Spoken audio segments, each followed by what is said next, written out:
Still spreading tonight. Fox 29 is live on the fire line with the danger to homes and major highways. Storms bring scattered damage to the Delaware Valley, while the pattern right behind it, well, that's not that favorable either. An expensive security detail. Why the city's spending so much of your money to protect an abandoned building. A music legend angers an Idol winner tonight. What really led to the rift between Clyde Davis and Kelly Clarkson? Fox 29 News starts right now. Live from Philadelphia, this is Fox 29 News at 10.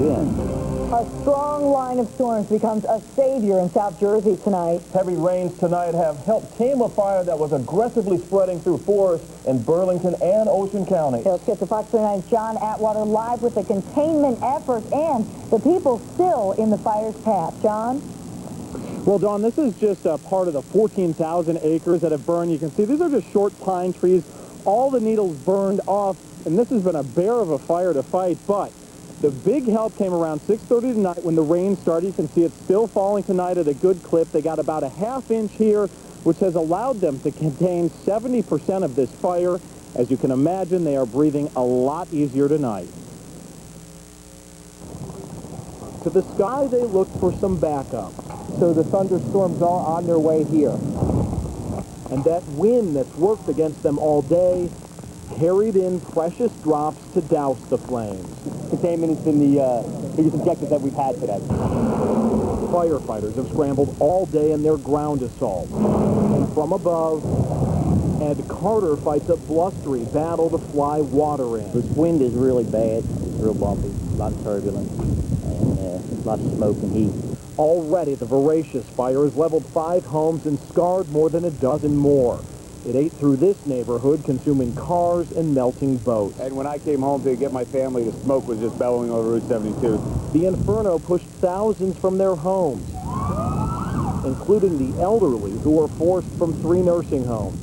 Fighting fire with fire. Backfires burned through brush and by evening gave firefighters an upper hand on nearly half of the blaze, but the wind remained cruel. It does get hot. If the wind shifts on you, you're not far from the fire. The Air National Guard thinks an F-16 may have dropped a flare during training in this military field on Tuesday. We feel for these people. I mean, they're our brothers and sisters. They're our families. Their regret has compelled them to offer displaced families money and consider a change in their training exercises. The real adversary today has been the weather. If it rains, it puts out the fire. If it's high winds, it makes the fire bigger. The flames marched all day, and finally by night, the pounding rain has given them a reprieve. And I tell you what, that rain has gotten a little harder here in the past half hour. They're hoping for a lot more tonight, because if this rain keeps coming, they're hoping they can contain this entire fire sometime tomorrow. They're estimating about 14,000 acres have burned so far. They're hoping to get everyone back in their homes sometime tomorrow. And the good news tonight, all the roads in this area are open again. We are live in Ocean County. John Atwater, Fox 29 News. All right, thanks, John. Wow, 14,000 acres. There is a claims number set up for people to report any wildfire damage. Here it is, 609-296-2129. Or you can stop in person at the claims center tomorrow from noon until 8 p.m. It's at the Armory on Route 9 in Tuckerton. All this information can be found on our website, myfoxphilly.com.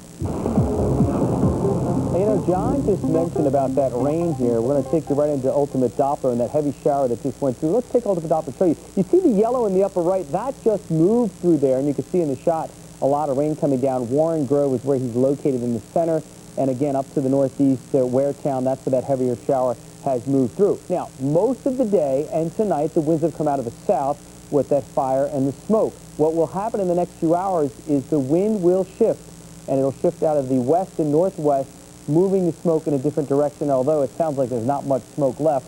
And they will get another quarter to a half inch, doubling what they have already. And I got to think with all that rain, this is pretty much going to be under control sometime early this morning, if not by tomorrow afternoon. So that's good news. Now, here's more good news. Again, you see the yellows right there indicating that there's more shower activity continuing as we take it in to push through to the north and east. Just to the top part of your screen, if you kind of look where the word Doppler is, that's where, again, John's located. That yellow patch there is going to move through that area, and eventually that heavy rain will pretty much do it for that fire. Now, there's a coastal, believe it or not, a coastal system forming and now that means maybe problems for the weekend. We'll talk about that a little later on in your local first forecast. And, of course, you can track all the watches and the warnings on myfoxphilly.com. You want to click on the Weather tab and check out the interactive storm maps powered by Google Earth, the high-def radar, and, of course, Rob's interactive blog. A fire burns through stores in the Italian market in South Philadelphia and leads firefighters to a body. The fire started in Lombardi's bread store and spread to Cannuli's butcher shop. Firefighters found the body of a woman on the second floor of the bakery. Now police are involved just to find out how she died.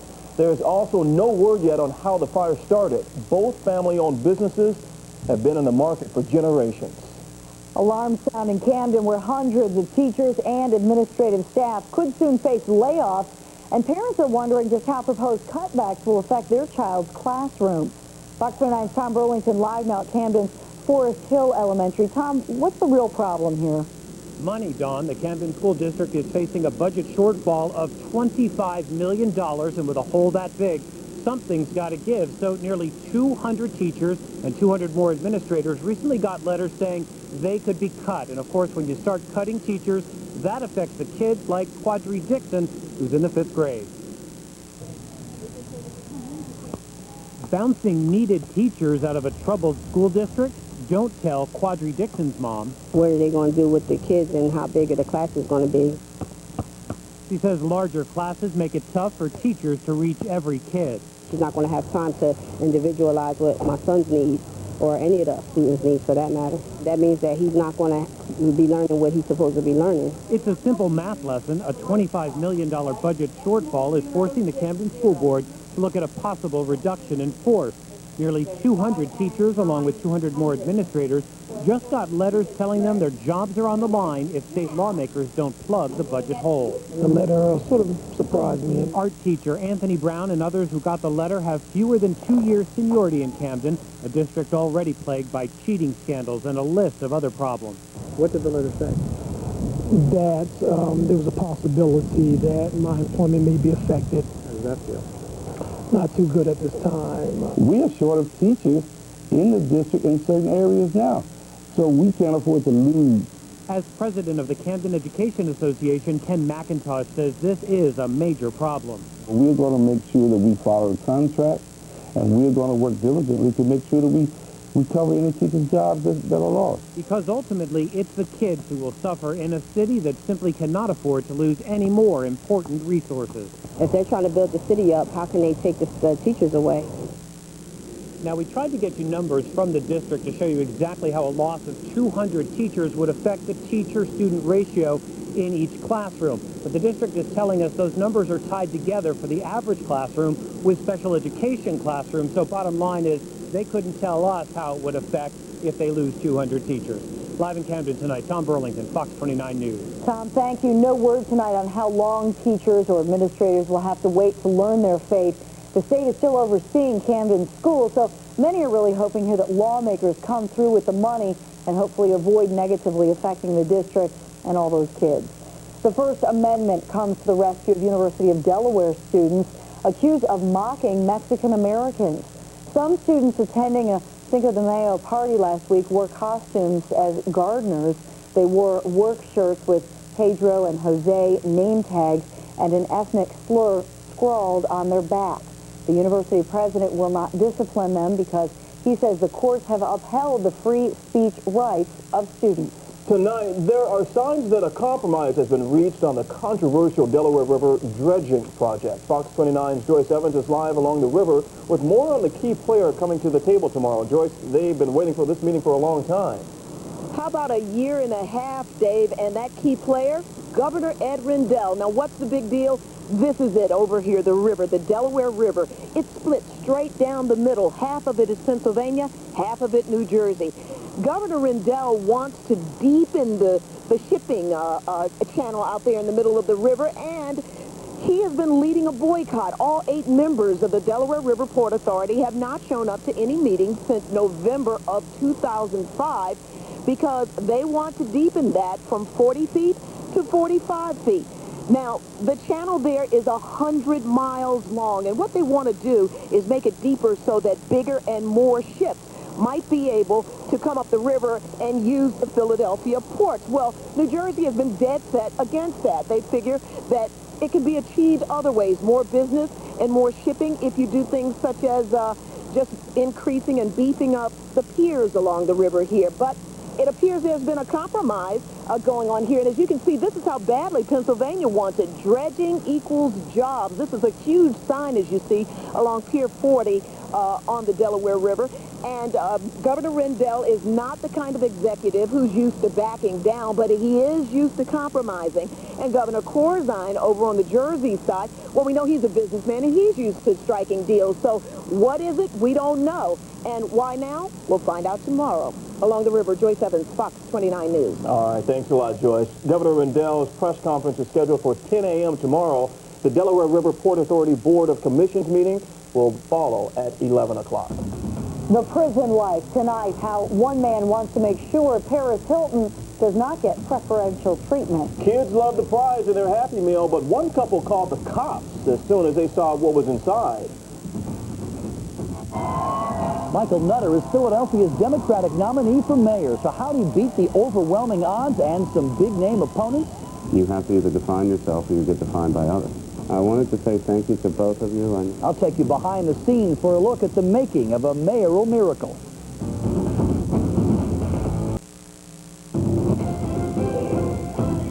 Investigators in Lancaster say they have promising new leads in the killings of a couple and their 16-year-old son. Saturday, we told you somebody broke into the home of Thomas and Lisa Haynes, then stabbed them and their son Kevin to death. Today, police said the person who committed those killings may be suffering from an injury to the arm, hand, or maybe another body part. An older daughter managed to get out of that house safely. 1 week after authorities foiled a terror plot at Fort Dix, more people are calling into New Jersey's anti-terror tip line. Calls to the counterterrorism tip line more than doubled in the past week, from 30 calls to 65. That's a good thing. The Homeland Security and Preparedness Director says promising tips are being referred to the FBI. Well, tonight, Michael Nutter is basking in the glow of his 12-point win in Philadelphia's Democratic mayoral primary. Nutter raced from the back of the crowded field past some big political leaders to become the nominee. So how did he do it? Fox 29's political reporter Bruce Gordon takes a behind-the-scenes look at the strategy for success. Few experts can claim to have predicted Michael Nutter would be seen celebrating a double-digit victory in the mayoral primary, but someday those experts may be writing textbooks on the Nutter campaign, a how-to guide on electoral strategy. 11 months ago, in front of a handful of well-wishers at City Hall, Nutter quit his city council seat to prepare for a mayoral run. On his resume, successes in cutting taxes, reforming ethics rules, and banning smoking in public buildings. I love this place, but it is time for me to leave. Nutter was well respected in his own council district, but admits most of the city barely knew his name. what was important for me, and I think important for the campaign, was definition. People needed to know who I was and who I wasn't. He wasn't John Street, and Nutter made that known at every stop and on TV. When Street wouldn't appoint an ethics board to help clean up the corruption in the city. In effect, he was running against the incumbent mayor, who wasn't even on the ballot. Nutter and Street were longtime adversaries, and polling suggested the mayor was a logical target.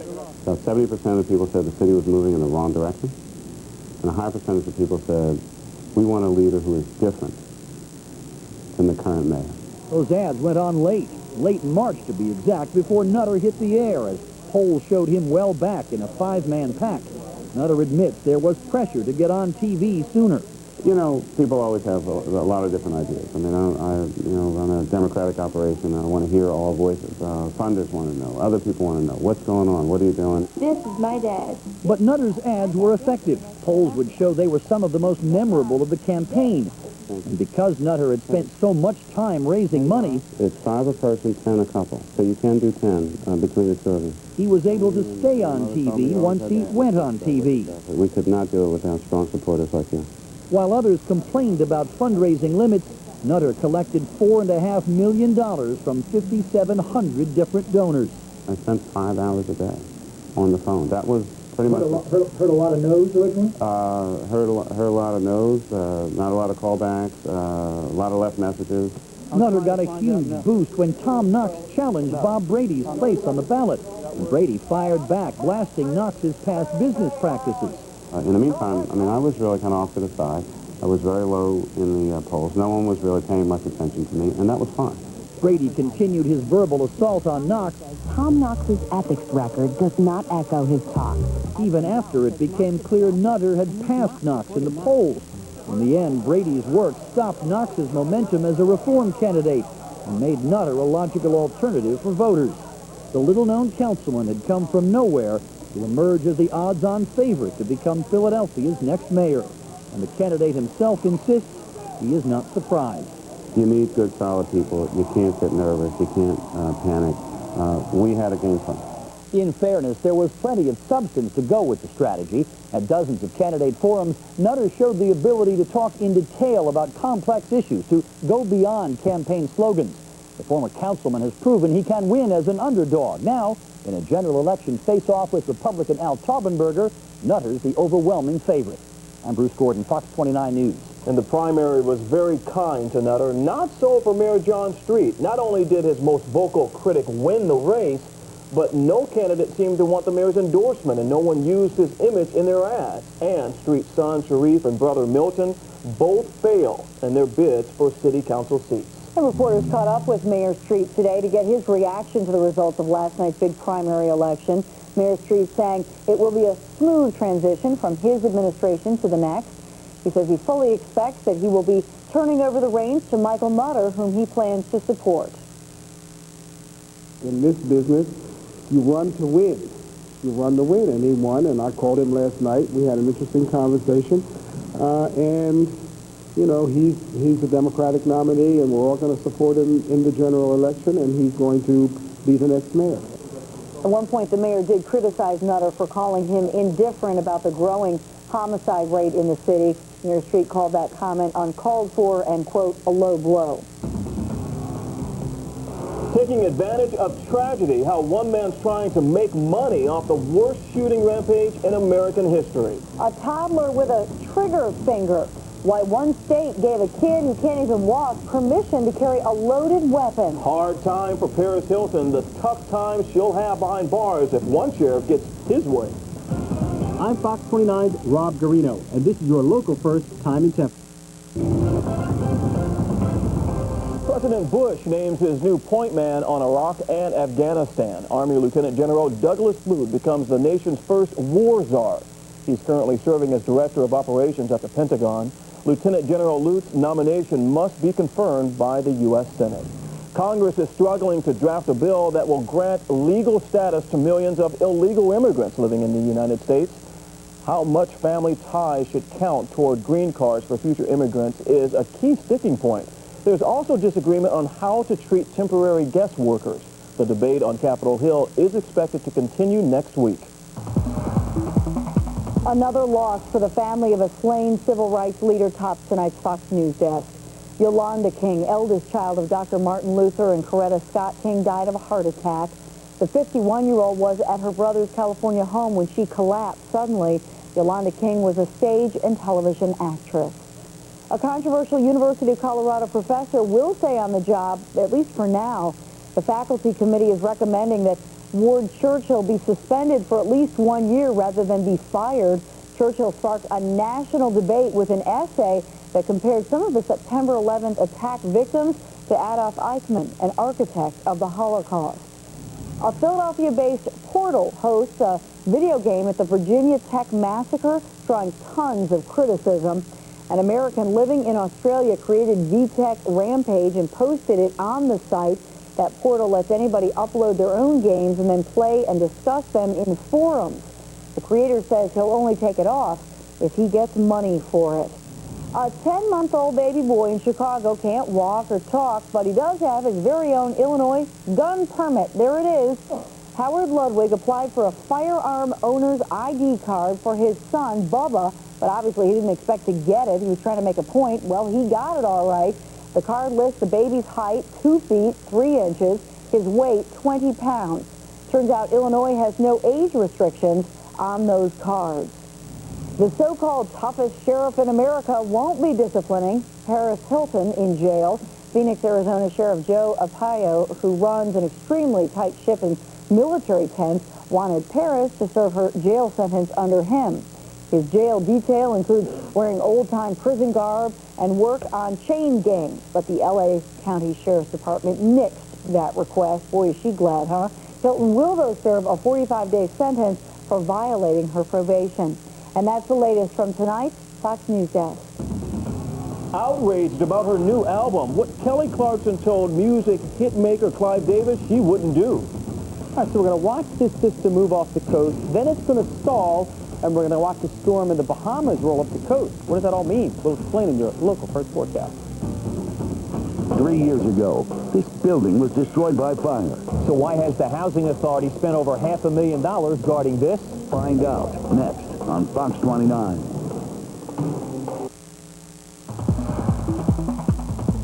Our Fox 29 undercover investigation exposes yet another case of your tax dollars paying for a security detail guarding an empty building. And you remember this. In February, city police pulled a $10 million detail at the old Move House in West Philadelphia following our report. Well, now Fox 29's Dave Stratweiser uncovered a similar problem with the PHA.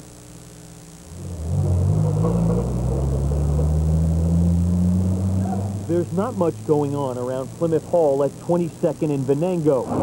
When our Fox 29 undercover cameras visited here, we found the city block-long building empty, locked down, and boarded up. It's been that way for almost 3 years. The only activity here, 2 security guards on their post at the front door. We're obligated, both to the community and to our own investment, to keep the place safe going. Plymouth Hall has been empty since October 2004, when a 3-alarm fire ripped through the 4-story structure, killing 2 elderly women. More than 60 other elderly and disabled seniors lost their home when it was gutted by fire. We've got to make a determination whether the building is salvageable, and it's a 50-50 call at this point. We've got to go through it and find out. Plymouth Hall is owned by the Philadelphia Housing Authority. PHA quickly hired a security company to watch the fire-ravaged building while it awaited an insurance company's determination on the future of the structure. As far as we're concerned, the building is totaled. Fast forward to May 2007. The building is still boarded up. The gates are still locked. The first-floor windows are protected by security grates. Even the fire escapes are blocked off. No one can enter the building. So why is a private security company still stationed here? Well, we make no apologies for safeguarding this building. We're securing the building, the community. I mean, if a couple of kids got in there, started a fire, vandalism, we could be in real bad shape if that kind of thing happened. And you might come to me asking, why didn't you have this place secured? The PHA admits it spent almost $600,000 of your tax dollars on security here over the past 32 months, guarding an empty, boarded-up building that the agency admits is a total loss. Can I ask you what you think about that? I think it's a disgrace. Why put so much money on a building? I mean, no one there. We asked the PHA why permanent and cheaper security measures were not put in place, like an alarm or security cameras, to alert the PHA police or the Philadelphia police if someone enters the building. We also wanted to know why these security cameras mounted on the building are not in use. Those cameras should be on, yes, and yes, they should be. So I need to look into that. But we have a dilemma here, because according to the insurance policy, we've got to maintain the building in the same condition it was in from the time it burned. So the insurance investigators can come in and look at it, and so that's why we secure in a live fashion. If we were to brick up the building, then they couldn't get in, couldn't inspect. While the Philadelphia Housing Authority and its insurance carrier insist this building must be guarded by private security guards round the clock, it's interesting to note that the Philadelphia Police Department's local district is just 1 block away. That's right, the 39th Police District is just a few hundred feet from Plymouth Hall. City patrol cars routinely pass the building on their way to assignments. Oh, you're a taxpayer. What do you think of that? I think it's disgrace. Residents who live near the building are puzzled about the ongoing security here. Go ahead and get it right, get something done. You know, instead of paying all people just to sit there. That's crazy. The waste of money? Waste of money. I just want to ask what you guys are doing. Our investigation comes just 2 months after Fox Undercover exposed a similar security arrangement at the rebuilt home of the tragic Move fire more than 20 years ago. City police were guarding that empty house round the clock for 20 years at a cost of $6 to $10 million to city taxpayers. When we exposed the security detail, City Police Commissioner Sylvester Johnson pulled the plug on it. A city taxpayer who saw Fox Undercover's Move security investigation tipped us off about the $600,000 PHA security detail at Plymouth Hall. The big payout comes as PHA's budget is being slashed dramatically by the federal government. Budget cuts of more than 20% this year alone has hurt PHA. The agency was even forced to lay off 20 PHA police officers, reducing its force from 74 to 54 cops. And maybe we will need to look at some options at this point if it's going to drag on. The PHA says it's maintaining the security detail because the insurance company has not settled the PHA's fire insurance claim on the building. The PHA wants $10 million to tear down and rebuild the structure. The insurance company has only paid $1.4 million. The PHA is now suing their insurance carrier. Any money we spend on security, they've got to reimburse us for. Dorn says the PHA is not happy with the mounting security costs at Plymouth Hall. He admits those costs could reach $1 million before the insurance claim is finally settled. He says the PHA hopes to get every nickel of your tax dollars back through the insurance settlement. We've got to go back to the insurance company and say, look, would you mind if we brick this building up? We can't keep it. Neither you, the insurance company, nor we can continue to incur this expense. So maybe we can find a way to cut it off. So hopefully down the road you might get the taxpayers' money back here. Well, that's our goal. That's our expectation. The PHA lawsuit against its insurance carrier is still in court.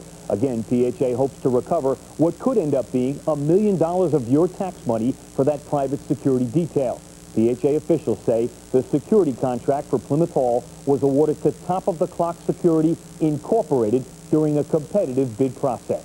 Dave Stratweiser, Fox 29 Undercover. The Philadelphia Housing Authority has awarded more than $1 million in contracts to that private security company over the years. Restricting sales, what kids can't buy at the local Giant anymore. Fast food felony, why parents called police when their kids pulled the prize out of the Happy Meal.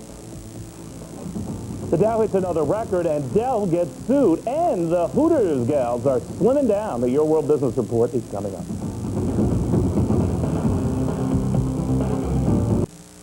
You're watching Fox 29 News again. Time is running out for the historic Sears building in Camden. Camden City Planning Board will allow the Campbell Soup Company to tear down the building. The company says it needs the space to develop its new world headquarters and business park. 3 activists and a businessman want to preserve the 80-year-old building, but a Campbell spokesperson says it's dilapidated and an obstacle to developing the area. Certain cough medicines at Giant food stores will no longer be sold to customers under the age of 18 because minors are abusing them. Starting Sunday, Giant and 3 other supermarket chains on the East Coast will restrict the sale of over-the-counter medications using dextromethorphan. Now, some of the products include like Vicks 44 cough relief, Sucrets 8-hour cough suppressant. Stop and Shop stores and Tops Markets will also enforce that restriction. A 17-year-old fast food employee picked a unique hiding place for his stash. Police say the Illinois teen faces drug charges after allegedly hiding marijuana in a McDonald's Happy Meal. A family that went through the drive-thru found the pot in a Happy Meal bag along with a pipe and a lighter. The teen is charged with possession of marijuana and drug paraphernalia. Dale goes to court over what it promises and doesn't deliver, and Hooters lightens up. Fox's Neil Cavuto has Your World Business Report.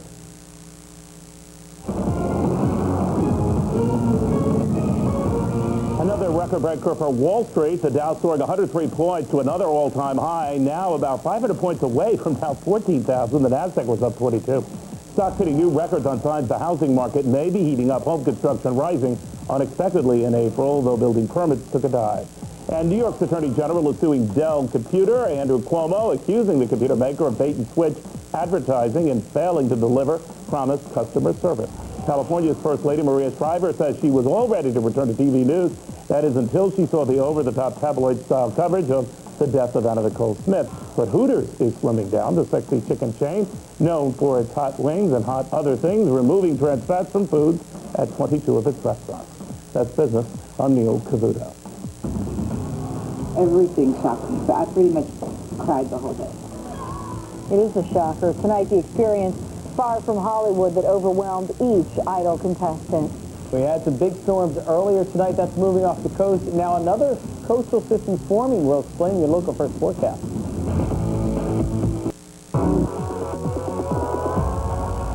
Tonight, we know more about the battle between former American Idol champ Kelly Clarkson and music producer Clive Davis. First, we heard Davis wanted her to re-record tracks on her new CD. Now, Clarkson says her music label asked her to cover a song from Lindsay Lohan's last CD. What? What?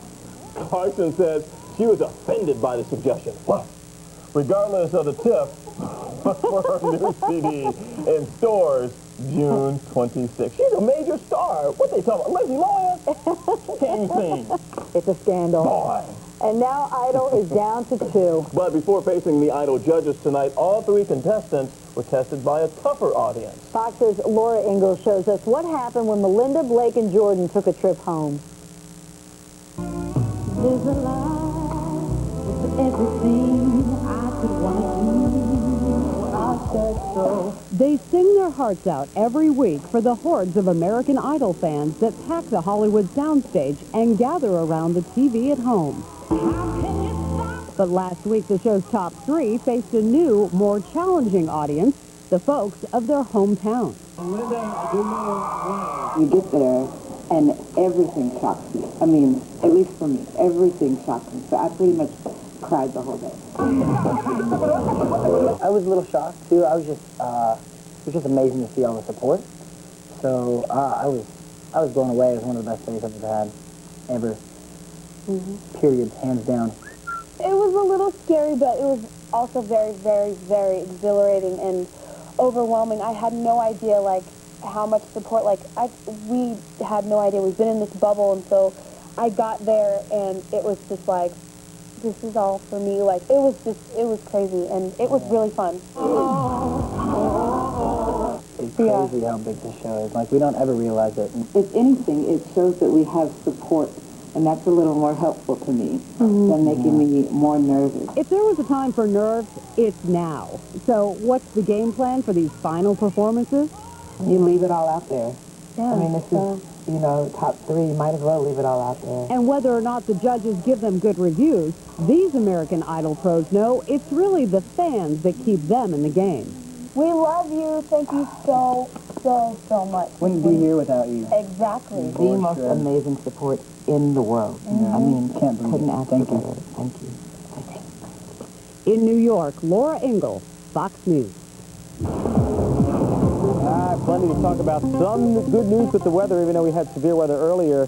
The good news is that we're really doing a dousing on that fire, that brush fire down in South Jersey. So, again, we watch the shower activities continuing to move away. It's dry now in Philadelphia, even a good portion in New Jersey. Lower Delaware, Sussex County is still picking up the shower activity. No severe weather, so that's good news. And we'll take you a little closer in. And some of those showers and storms now working their way past the AC Expressway, Garden State Parkway, and Route 40 here. So we'll watch those go through in the next few hours. But, again, things are winding down. And one more last look at Warren Grove, where the forest fire, the brush fire was earlier.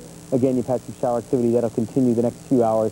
Really doing some good news on that fire over there. Let's check out what's going on as far as the numbers from today as far as rainfall. And you see some green here. Every once in a while you see a pocket of green indicating 1 inch of rain. So we had a couple of areas of heavy downpours, but no flooding. This month, 1.5 inches or so. Most of that came today. Last month at this time, 7.5 inches. It's hard to believe we've shifted from one of the heaviest rainfalls to one of the lightest from month to month. Now, we'll take a look at what's going on tomorrow, and more good news. Tree pollen grasses, the lowest it has been in 3 weeks. So if you have allergy problems, good news for you tomorrow. UV index, moderate to high side, and the ozone level a little better than today. It's going to bounce back to the good side. Numbers today, 85 degrees this afternoon. Started off this morning in the upper 60s, but now we're getting close to 60 as a current temp. Normal 72, 90 back in 1998 was the record high. Temperatures a little closer in again in the 60s, very comfortable. Lancaster now dipping into the 50s. Mount Pocono, you are in the low 50s. Still a few 60s down into South Jersey. So a cool change here. You see Philadelphia under the clouds in Wilmington. Everything dry back here. There are those showers and storms we were just showing you. This nice cool change continues right into tomorrow. What a difference it's going to be getting up tomorrow morning. Today we were looking at close to 70 about daybreak. We're going to be looking in the mid-50s, low 50s. So very nice day. 25-degree dip in temperatures tomorrow off this west to northwest wind out of Canada, drying us out and cooling us down, bringing us actually below normal instead of well above. We're going to be below. Here's what's going to get interesting. Watch what happens here. Late in the week, this front is going to start to stall off the Atlantic coast.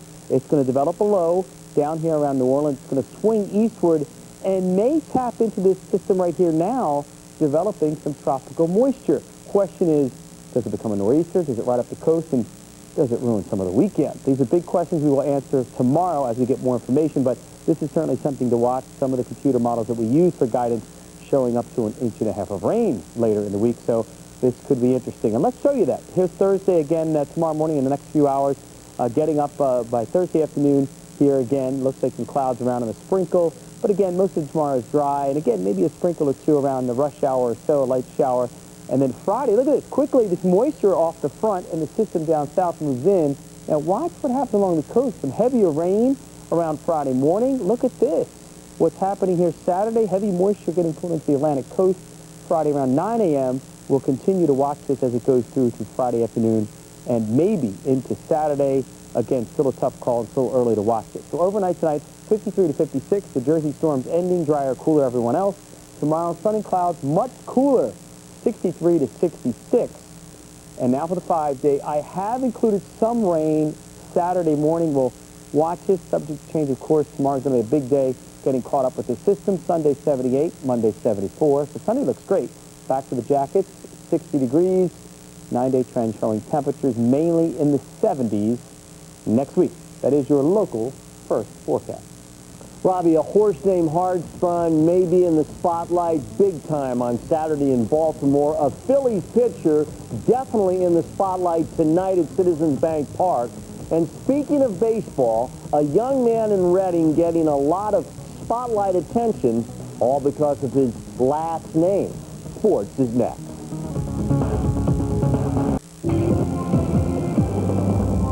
How about them fighting Phils? Going for 3 in a row over the once mighty Brewers, but the key number is 500. Folks, if they can win tonight despite the rain, they get to 500 at 20-20. And Cole Hamels doing his part, struck out the first 4 Brewers, a perfect game through 6 full innings.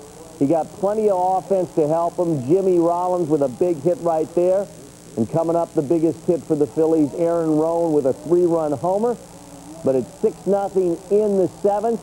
Brewers got a 2-run homer to break up the perfect game. It is now 6-2 Phillies, looking good in the 9th.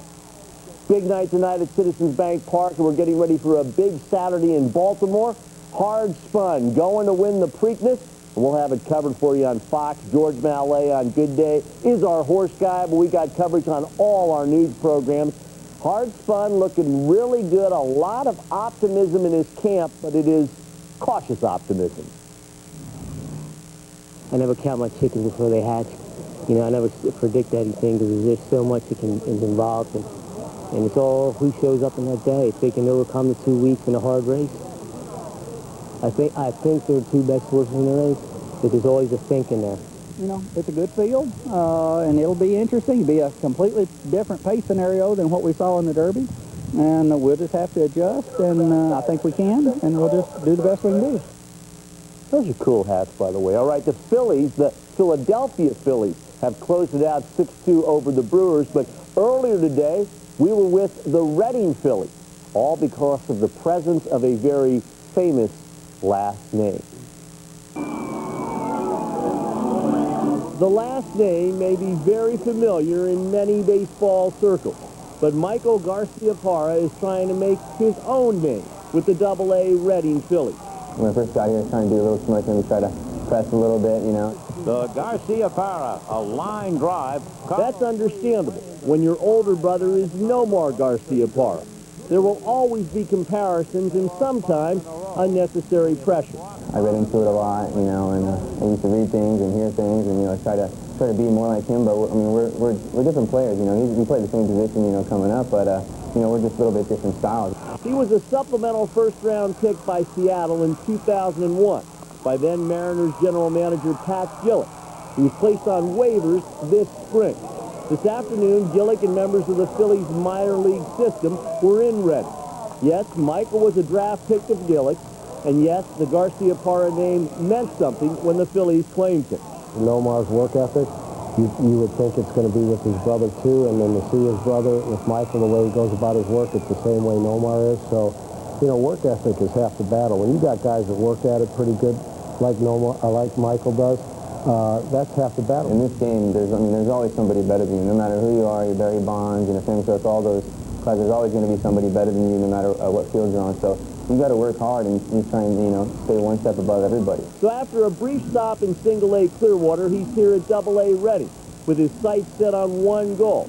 So one day join famous big brother Nomar Garcia-Parra in the major league. You know, obviously everybody's dreams make the big leagues, and that's, you know, one of my dreams, and that's what I'm shooting for. But whether I do it with the Phillies or with anybody else, you know, that's just what I want to do. So if I come out here and just play, you know, hopefully all that stuff will work itself out. So there's another great reason to go to the Reading Phillies games. Of course, the primary reason is the French fries. And the hot dog. Well, they go well with anything. Yeah, that hot dog, yeah. Getting us starving on the thing. But their French fries are So much for the diet. unbelievable. Really? Thanks for saying that, because you know I'm on this huge diet. But Why? thanks. You look great. Oh, isn't he sweet? You do. You're so sweet. Chanel Jones has a look at what's ahead tomorrow on Good Day. Thanks, guys. Allergy season is the worst this year. Dr. Mike will be here to tell us how to get some relief.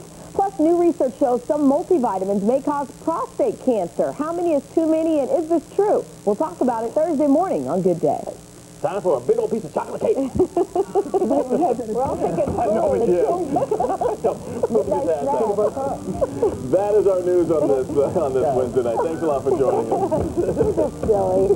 I feel like